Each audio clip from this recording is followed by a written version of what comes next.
On the great dunes of the sandy mountains and the grand cities of glass. An excerpt from The Nine Wonders of World and Womb by Prince Agalin of Aaski. The original title of this book, which is a first-hand account and narrative of one prince's adventures of Frostheim. His goal was to visit all of the world, all of its regions, over the course of 5 years. And he was traveling to see not only the natural wonders of the world, whether carved by the elves or molded by the gods following the Great Flood. So he traveled around, and he also visited the wonders of womb that were built in the golden age of Frostheim, before the true fall of autumn. He titled his book Speer over Volk I Weltwunder, o Prince Agalin of Aaski, in Jahr Speer Heaven 6 es Dommerfelte, which is translated to the abridged version of the Queenlish translation of The Nine Wonders of World and Womb by Prince Agalin of Aaski in the year 976 of the Age of Fall. And just for a quick background, Prince Agalin grew up on island Aaski, which was the first island colonized outside of the Queendom of Coralia during the Summer Age. House Aaski is one of the most noble and oldest houses in the world of Frostheim.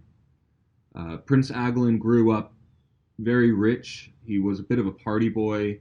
He experienced a lot. He went to a ton of tournaments and festivals, celebrations, coronations when they crowned the new king. So he's a well-traveled man already by the age of 24. He spent a lot of time and money partying and whatnot, but he's also been a student all his life, and he's worked very hard as a student. Knowing he's not the eldest child in his family, he's not going to inherit much of anything, but he's always been a very talented poet and magician, and he even has some musical talent, though he doesn't play many instruments. He's brown-haired and bronze-skinned, like most people in Frostheim.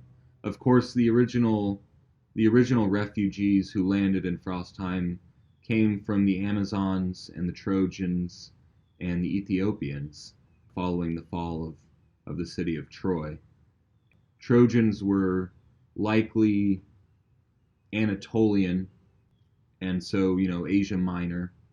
The Ethiopians were, of course, dark-skinned, so there's a lot of people in the world of Frostheim who descended from Memnon and the house of Memnon in Ethiopia, which was it's not the Ethiopia we know today. It's the Greek word Ethiopia.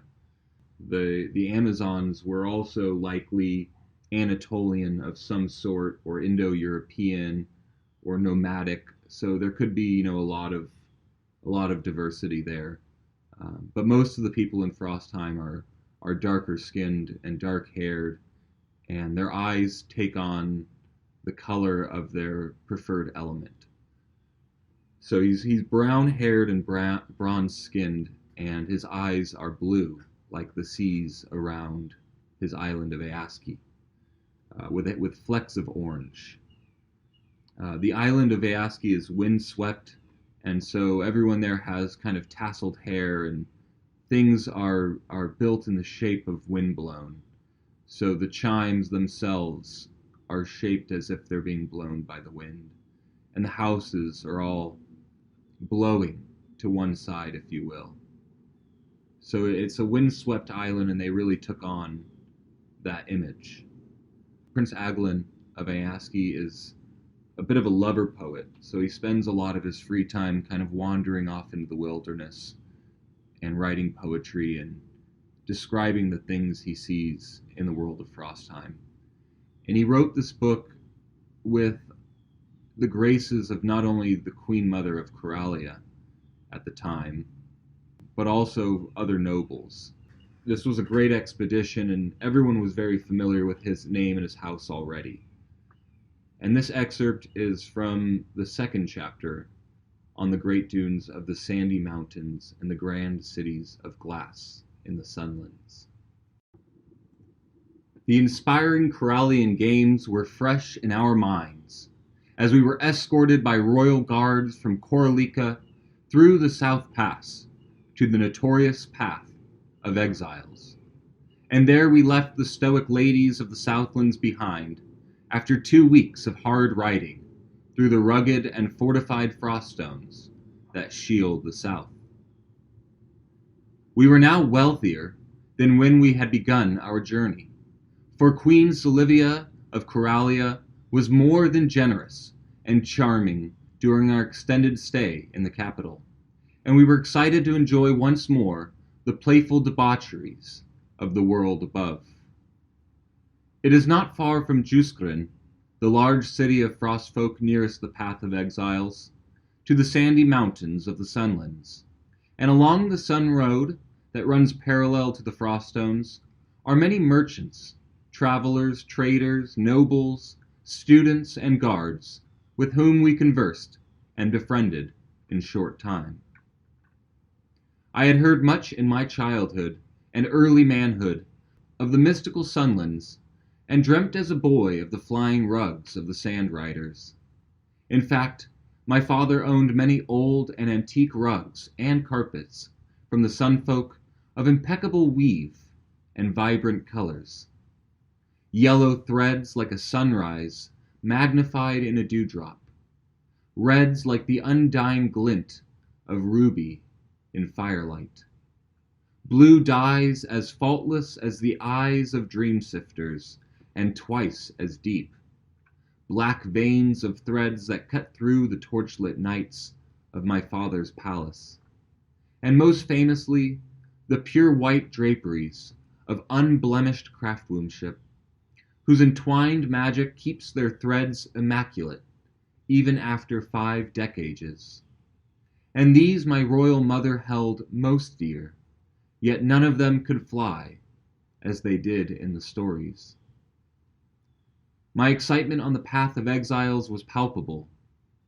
Our initial destination was Calazir, the first city of glass, at the oasis of Twiner, where the sand chanters craft their magical hourglasses for wealthy and anxious individuals who wish to know their hour of fate. I should note, all along the Sun Road, from Juskren to the easternmost city of glass, the Sun Lords commissioned large stone shelters at every end track, which are 9 furlong increments, that fit comfortably 100 folk, and their horses, and their wares, all inside, to protect them from the sudden and violent sandstorms that are ever more frequent in the sandy mountains. They also serve as campgrounds for weary travelers. These shelters have heavy doors that seal with magical mechanisms and full supply stores, for it is custom to leave what you can and take only what you need when using the Sun Road. We left much and took little from these fascinating stone structures. It occurred to me, having inspected the design of the Sun Road, that it is indeed the longest bridge in the world when measured and identified accurately, for it rests on stilts and pillars throughout most of the shifting dunes, and it is both unbroken and overpassing in nature, particularly above the sink sands in the east. By my estimates, this sand bridge stretches 7 long marches in its circuit, or 700 miles, and even a fraction of my approximation would situate it as a womb wonder aside the 10 cities of glass, which I shall expound upon henceforth. One does not see Calazir, the first city of glass, as one sees other cities in approach. In other words, I saw a gem of turquoise buried in yellow sand, which was the oasis, but not Calazir. Yespero saw the green and brown of palm trees, as though the peaking bloom of a desert flower, which was the vegetation, but not Calazir. Vokir saw the reflection of twin suns on a drop of water, which was its namesake, but not Calazir. And even when the mirage of our dreams grew large on the illusory horizon, it was not Calazir that came into focus, but the sands behind Calazir, or the lake of crystal clear water that bubbled and refilled endlessly from beneath, that gave birth to Calazir, or the small birds that dove and wove in synchronicity across its shimmering surface, or perhaps the vibrant rugs that drape the abodes of glass and suggest a shape or size that could be Calazir, but it is never Calazir itself. And both in approach and departure, none is certain if ever there was a city called Calazir in the western dunes along the Sun Road, or if they had dreamt their splendid time in its sparkling space like a mirage of the mind. However, as one passes the mystical portal beneath the thick glass gates and tall transparent towers of the first city of glass, a spell of obscurity is broken, and in the traveler, the mystical qualities of Calazir take lucid shape, form, and substance. Not every building and home around the Twiner is made of thick, clear glass. Some are made of enchanted sand that is not treated, for which reason Calazir from the outside cannot be deciphered from the desert. And the locals are as transparent as their walls, both in personal matters and in fashion. For example, it is not considered rude for a topless woman in the streets to call out a sexual command to a passerby, though it is rude if the passerby does not have a good enough excuse to refuse.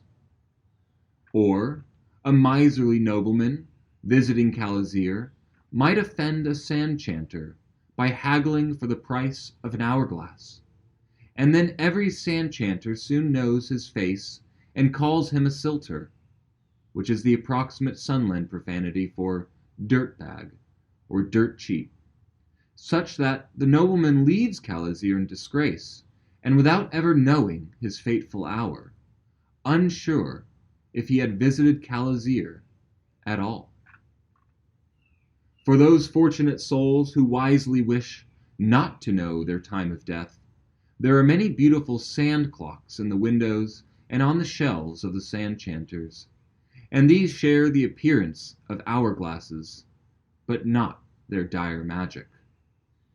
Indeed, along the famous street of Chance End, in the Crafter's Corner, one can buy any size or duration of sand clock to measure a minute, hour, day, week, year, and even the age. Although these last instruments are as costly as the magical hourglasses, and seem far less useful for any mortal. Vokir purchased one of the week-long sand clocks from an elderly chanter named Dazzler, and planned to use it during our expedition should we otherwise lose track of time. It became one of our most prudent purchases abroad. Before we left the dreamlike city, we spoke to the locals about their current sunlord, whose name is customarily long and since forgotten, but we remembered some of his name, and shall suffice to use Ugadar Azili Zazatos Erdagen, and he is rather well liked by all accounts. His palace is a large, square, smooth, glass monolith that looks much like a block of ice, except it is strewn in the hot pink and cool lavender rugs, for which the weavers' quarter in Calazir is best known. As we exited along the sun road, borne towards the east and ever away from the first city of glass, Calazir was already a happy but faint memory, like those from our youngest years that persist with small changes until we remember nothing at all of the truth. And so we stared westward as our horses trotted east, wondering if we would find the chance to visit the mystical city of Calazir and put a face to the name of its lore. 50 leagues east by east, where the dunes are taller and less stable, the thirsty traveler stumbles almost accidentally upon Crystal Cala, due to its location on the eastern face of a great dune. Known as the City of Moonglass, Crystal Cala is famous for its nigh indestructible walls, wares, and instruments of opaque, magic-tempered glass. The small city is carved into a petrified sand swell above a small oasis, and many forms of quaint magic fill the steep streets and busy stairways there. At the landings between stairs, vendors sell sausages made of horse and camel meat, and hard-boiled eggs cooked at the ends of their wands. And when they are not busy, they can be seen painting the shells of the eggs, which are a favorite snack among the Kimter who play tag on the roofs. It is keen to purchase and wear the local fashionings of Crystal Cala, because there are no fixed prices in the city of Moonglass. Haggling is its own art form, and tourists or travelers will pay thrice the amount for a sausage or moon lamp as someone in local attire, 6 times should they fail to bargain. An experienced Crystal Calian will sometimes walk away threateningly 4 or 5 times before a vendor agrees to their price. Or mayhaps there is no agreement, and this process repeats on the next flight. There is much wealth in the city, but its population is large, and its resources are well distributed, so every man or woman feels poor in comparison to those wealthy enough to visit. Nonetheless, in our 5 days staying among the domed houses of opaque glass, we saw not a single homeless soul or hungry child, and even the wild dogs and cats that lived among the wombfolk of Crystal Cala were fed from a multitude of open windows, chubby and rosy-cheeked, rather than dirty and bare-ribbed. A vendor might even feed an animal to spite a haggling customer with an oops. On Thor's nights, the city rooftops become filled with denizens who carry torches and sing the Kala Lieder, or the Songs of the Moon, from the holy book of Coralia. Many thousands of voices chant in unison, and the beautiful sounds echo in every pocket of the cresting city and against the mountainous dunes that surround Crystal Cala, until the desert seems alive with pale purple light and the rhythmic drumming of sand. This continues for many hours of singing and drinking, adults inebriated on strong palm wine, and children on its dilutions, until the last chanters realize they are alone in their ritual and retire as the sister moon descends. Therefore, we were perplexed upon entering Crystal Cala on a Frig's morn to find it completely empty, closed, and quiet. And we did not understand this phenomenon until the next week, when we joined a hospitable family on their roof and nearly died from intoxication, fearing death less than offense. We slept through the next Frig's Day on the roof, and would have died from sunburns or heat stroke had our thoughtful hosts not protected us with rugs, which were kept afloat by subtle spells that pleased us when we woke. Not far from the city of Moonglass is her brother dune to the east, and its western-facing city of Sunglass, called Vala Crystal. Its oasis is like a long segment of a river with no beginning or end, for which reason it is called the Halber. And whereas the oasis near Crystal Kala is small and insignificant, the oasis of Vala Crystal is large and dominating, and runs beyond the sides of the great dune, so that the wealthy citizens live near the waters, and the poorer citizens live on the sloping glass face of the crest. At the edges of the dark blue lake, which is fed from far below like all oases in the Sunlands, women and men share the chores of washing clothes and fetching water, and the obedient but slightly hungry children filter this water through bags of magnetic sand that purify it from the bathing, washing, and swimming of tens of thousands of folk and beasts. Oval boats made of warm-colored glass bob on the surface like kitchen bowls, and these boats maintain and collect the many species of freshwater fish in the teeming hatcheries, 5 varieties of trout, spine-tails, brook bellows, garrings, white bellies, hadderi, visc snouts, and pinkfish, among others. These are cooked primarily with salt, either white salt from the sealands, or pink salt from the salter shores, or black salt from the islands. But local vegetables like spring cress, farn leaves, boiled cactus stalks, and sternflora accompany the roasted or baked fillets to add some color. In many ways, the cities of Moonglass and Sunglass are quite the opposite. Whereas Crystal Kala is small, casual, and aloof, her brother is sprawling, industrious, and methodical. The orange-tinted glass that gives Vala Crystal its namesake can be seen radiating from the hatcheries of the oasis to the highest homes on the dune.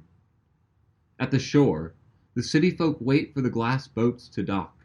Then the fish are gutted and cleaned on the docks, and sold in stalls or eateries nearby, or placed in big glass barrels to trade or transport elsewhere. Near these fisheries are the glass blowers and sandcrafters in their sandstone shops, and they advertise their skills by suspending their beautiful ornaments, glass beads, and impossibly intricate marbles in clever choreography through personal incantations. No 2 shops are the same in all the Sunlands, because the masters and grandmasters there are wary and prideful. If you ask one of them for a recommendation of another, they will tell you that the others are no good, and that they alone make the finest instruments and most authentic charms in the Sunlands. And this law remains true in every shop and in every city, such that the skeptical traveler is guaranteed to buy a superior treasure made from authentic glass wherever he or she is. I bought a fist-sized marble of signature sunglass that shines like valor both day and night, and this I keep in my left hand when I write, and also at my bedside at night.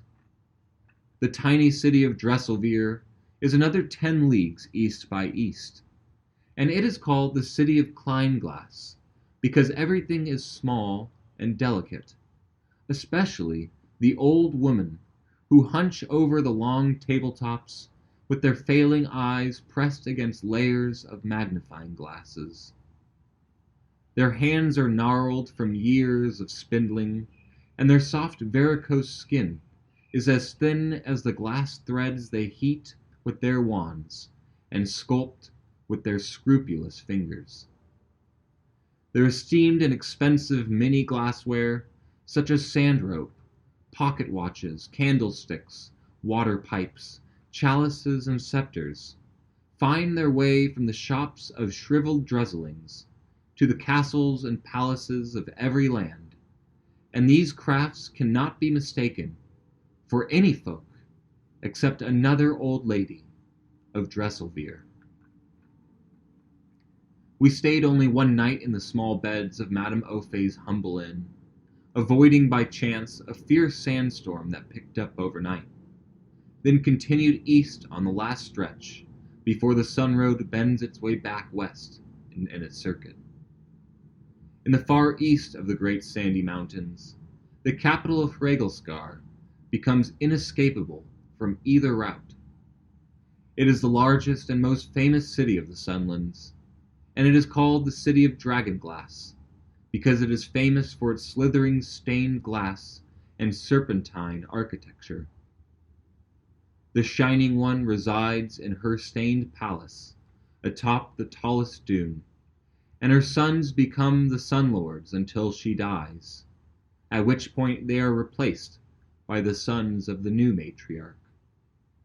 Their crest is the many-colored dragon, and it swallows a small red star on a yellow backdrop. Hregelskar's mansions, tower houses, and small palaces are made entirely of variegated glass, and they surround the upper sides of the shining dune.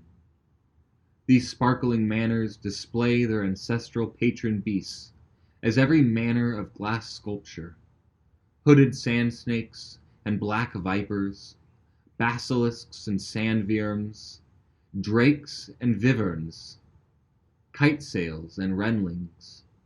And in the large public courtyards on the crest and in the troughs, we came across exquisite glass dragons that stand 100 feet tall and dwarf everything but the petrified dunes. As one descends the crest to the 3 oases below, the buildings and homes become smaller and more manageable. The folk in Hregelscar are apt to hum songs during their duties and chores, but in symphony with the acoustic glass and loose sand, the sound is more like a low, rumbling hiss. And this provides an extra layer to the glass replicas that guard every corner and open space. 3 vast oases surround the shining dune, and the capital stretches around and past them to the edges of nearby sand swells. Perhaps 1 million sunfolk call Hregelscar their home, making it more populous than all the other cities of glass combined. This is because the 3 oases, known as the triplets, serve as the main checkpoint, both for migratory birds during Blossomzeit and for the wild herds of dune beasts that brave the hot days and stormy nights. These animals exist in such surprising abundance that they provide a year of sustenance in just a few weeks of tireless hunt and harvest. Indeed, twice a year, every adult in Hregelscar becomes a hunter or harvester regardless of occupation or nationality, while every child seals the meat in jars to be consumed or in big stained barrels to be traded elsewhere. It is in Hregelscar that the pure white rugs are crafted and imbued with their stainless magic, though the carpet makers use every color dye in their weaving of both carpets and hair. To this point, it is fashionable in the capital to stain one's hair as the glass-blowers might stain windows and vases, in a multitude of vibrant hues and rich shades, then to style it elaborately, either interlaced like a bouquet of roses, braided like symmetrical loops of rope, or worn in a fancy bun and stuck with small flowers like a pretty pincushion. There is an entire section of Hregelscar dedicated to beauty artists such as face crafters, hair dancers, bear toners, nail painters, steam bathers, and every other detail of personal embellishment. And men are just as likely to grow their hair long, to dye and fashion it like the women, such that all the folk are clean and desirable there, and smell of sun poppy seeds and Igora oil. It is true that sunfolk ride their magical carpets low to the ground, or use them to transport their goods like a wagon without wheels. But we did not see the famous sand riders, borne on the storms like in the old tales, if only because we hid from these terrors of nature. A man caught in the open will be found hours later as smooth, scattered bones, and if the storm is strong enough, there will be nothing left of him at all. Hundreds of unmarked graves along the sun road pay tribute to the desert souls lost to storms, which are said to rest in the same mystical lands as the setting suns, called Solaria by sunfolk and Heliod by seafolk. Unlike the rest of Frostheim, there are no castles in the Sunlands, and instead the nobility live in palaces of glass and dun sandstone. There is no need for excessive fortification, because quarreling and warring do not exist under the unity of the Shining One, and every Sunlord appoints 13 judges, called arbiterungs, who settle the cases of common folk and nobility alike.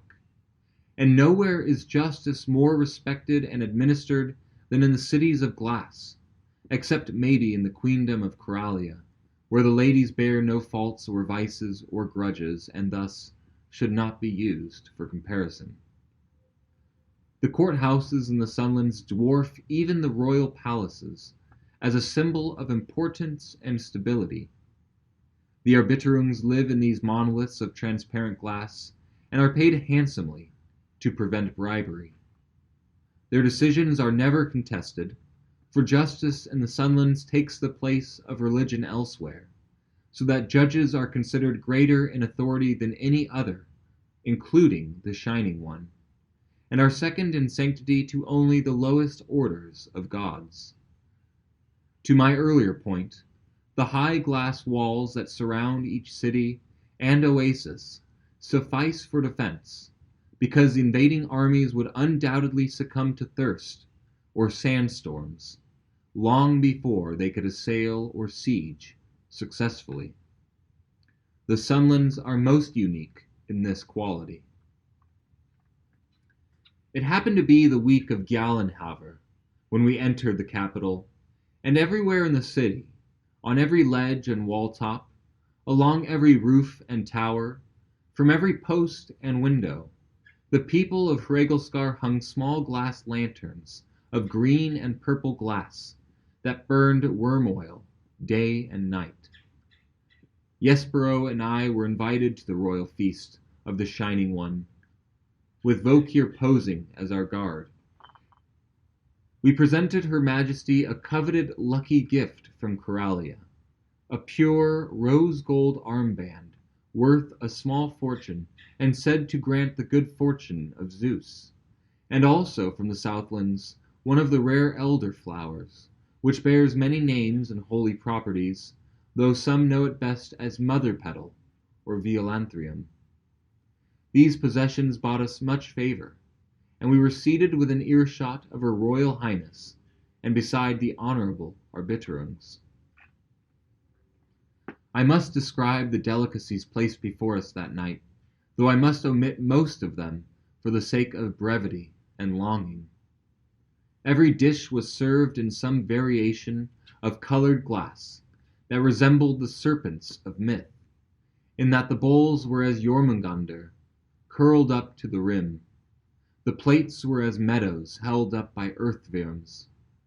The glasses were great bellies of scaled sand dragons that refilled themselves by some fascination or spell.